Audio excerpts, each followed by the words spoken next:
একদিন মায়ার নবী মুহাম্মদ সাল্লাল্লাহু আলাইহি ওয়াসাল্লাম একটি জঙ্গলের পাশ দিয়ে হেঁটে যাচ্ছিলেন। হঠাৎ নবীজি দেখতে পেলেন এক ইহুদি একটি মা হরিণকে শিকার করে শক্ত করে বেঁধে রেখেছে। দয়ার নবীকে দেখা মাত্রই হরিণটি রোনাজারি শুরু করল এবং মানুষের ভাষায় বলে উঠল, ইয়া রাসূলাল্লাহ, ইয়া হাবিব আল্লাহ, আজ সকালে আমি আমার বাচ্চাদের বাসায় রেখে খাবারের সন্ধানে বের হয়েছিলাম। হরিণটি বলল, হে আল্লাহর নবী, ওই সময় এই ইহুদি আমার সামনে আসে এবং আমাকে বন্দী করে ফেলে। সকাল থেকে আমি এখানে বন্দী। ইয়া রাসূলাল্লাহ, আমার ছোট ছোট দুধের বাচ্চা আছে, তারা আজ সারাদিন কিছুই খায়নি। আমাকে না পেয়ে তারা হয়তো অস্থির হয়ে পড়েছে, পিপাসায় তাদের বুক ফেটে যাচ্ছে। হরিণটি আকুতি জানিয়ে বলল, ওগো আল্লাহর হাবিব, আমি শেষবারের মতো আমার সন্তানদের সাথে দেখা করতে চাই এবং তাদের দুধ খাওয়াতে চাই। দয়া করে আপনি এর একটা ব্যবস্থা করে দিন। হরিণের এই করুণ আর্জি শুনে দয়াল নবীর অন্তর কেঁদে উঠল।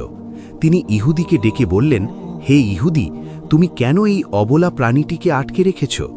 ইহুদি উত্তর দিল, আমি একে শিকার করেছি, আর বনের প্রাণী শিকার করা তো আমার অধিকার, তাই আমি একে ছাড়ব না। নবীজি বললেন, তুমি কি দেখতে পাচ্ছ না এটি একটি মা হরিণ? এর স্তন দুধে পরিপূর্ণ, এর বাচ্চারা না খেয়ে কষ্ট পাচ্ছে, তুমি একে একবার সুযোগ দাও।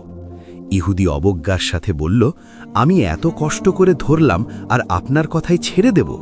একবার ছেড়ে দিলে কি বনের হরিণ আর ফিরে আসে?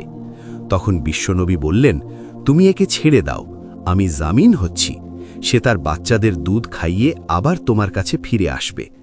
ইহুদি বিদ্রুপ করে বলল, বনের হরিণ কি আপনার বাপদাদার সম্পদ যে ফিরে আসবে?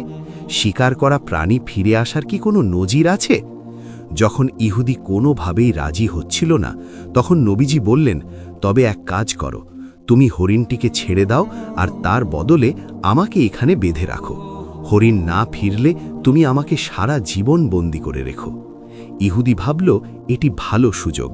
সে নবীজিকে বেঁধে রেখে হরিণটিকে ছেড়ে দিল। ছাড়া পেয়ে হরিণটি দ্রুত বনের দিকে ছুটে গেল। ইহুদি মনে মনে হাসছিল আর ভাবছিল, এই লোকটির মতো বোকা আর কেউ নেই, একটা বনের প্রাণীর জন্য নিজের জীবন বিপদে ফেলল। ওদিকে মা হরিণ দৌড়ে তার সন্তানদের কাছে পৌঁছল। বাচ্চারা তাকে দেখে বলল, আম্মাজান, আজ কেন এত দেরি হলো? আমরা আপনার জন্য অপেক্ষা করতে করতে ক্লান্ত হয়ে পড়েছি। মা হরিণ চোখের পানি ছেড়ে বলল, ওরে আমার কলিজার টুকরা সন্তানরা, তোমরা তাড়াতাড়ি শেষবারের মতো আমার দুধ পান করে নাও, কারণ হয়তো তোমাদের সাথে আর কোনো দিন দেখা হবে না। বাচ্চারা অবাক হয়ে কারণ